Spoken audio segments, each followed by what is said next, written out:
Welcome to the channel, everybody, and it's that time again. Time for another Marvel Contest of Champions walkthrough guide. And today we will be covering Act 8.1.5 for the first initial run through. We'll be looking at the team I took in, the nodes that you'll be facing along the path, and I do think this one is the easiest path by far, as well as what you have for 3 bosses and which boss we took and what nodes you'd have to deal with the boss. So let's go ahead and get right in there and take a look, because this one is actually the quickest level I've done so far. I think it may be the quickest level I do in all of Act 8. I haven't looked at the numbers yet. So let's go ahead and dive right in. So first off, this is a great level because you can pretty much bring in anybody you want. Bring in hashtag hero champion. So as you can see here, I brought in some of my favorite heroes. Now, the reason for this is the superiority on this particular one is for hashtag hero champion. And as long as you have superiority, for the most part, the rest of it isn't too bad to deal with. Which, with Setting Stone, striking into the defender's block, inflicts a 15-second petrify passive over 100% potency. If the attacker happens to be superior, intercepting the opponent also applies the same passive petrify. Now you're also going to have insight as well. Whenever you perform an intercept, your attack rating will increase by 200% for 5 seconds. Finally, you are going to have the Spite node, which whenever you have an active buff, the defender will gain 18% of a bar of power. So do keep in mind that having high buff champions is going to be a problem, but as long as you're baiting out those SP1s and SP2s and taking advantage of landing those intercepts and keeping yourself with a hashtag hero champion on your team, you will be just fine. Now, let's go ahead and take a look at who's on the path. As you can see, we start here with Thor Jane Foster, followed by Black Bolt, Ghost Rider, King Groot, Yondu, and then over to Dragon Man for the last one on the path. Now, you are going to have 3 choices of bosses as normal. You're going to have Daredevil, Hell's Kitchen, Hercules, and then finally over to Wasp, which is who we did go ahead and choose on that one. Now with Wasp, you are going to have to be a little bit more careful on this fight because she does have the cold shoulder. Now, whenever the defender inflicts a debuff, they gain a fridge charge. Whenever the defender activates a special attack, they consume all frigid charges and apply that number of cold snaps to the attacker, dealing 50% of their max attack over 15 seconds.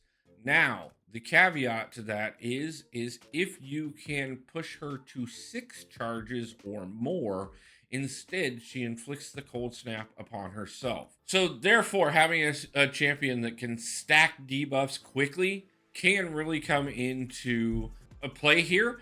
And just like you saw, we did bring in Nick Fury for the path. He also works extremely well for this fight. Also, she has kinetic transfer, which with blocked attacks causes the defender to gain 7.5% of a bar of power. If the blocked attack deal 0 damage, the amount of power is instead doubled. On top of that, you are going to have to be careful because you are going to have that ticking time node on there. Now, whenever you perform a parry, that you are going to gain a fuse charge. Now, if you hit 5 fuse charges, they will detonate, causing you 25% of your max health.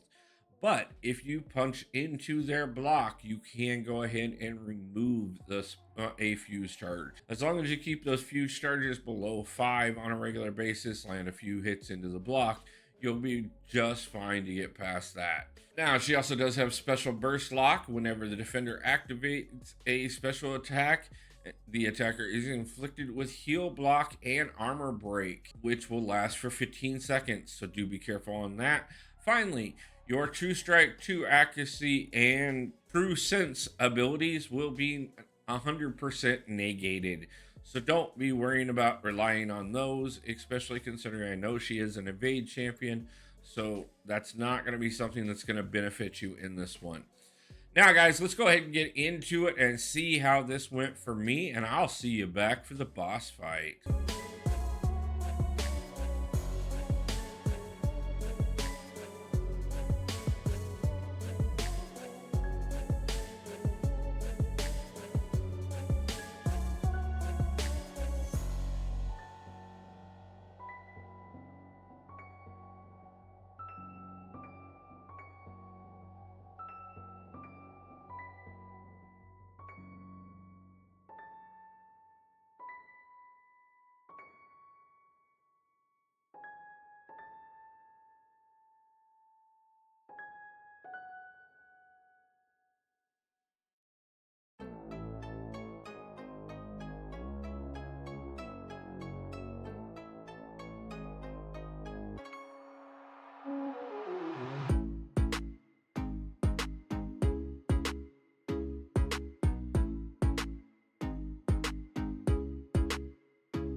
Now, as you saw, Dragon Man's the only one that actually gave us any problems whatsoever along the path. But even he, really honestly, just because we did go ahead and heal up, was no real problem.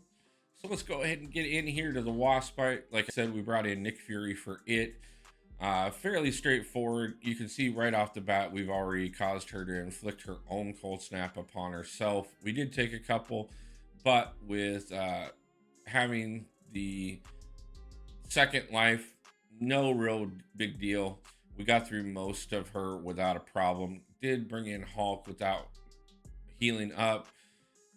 Got a little bit more off there. We should have probably healed up on everybody a little bit before coming in, but honestly, we didn't need it.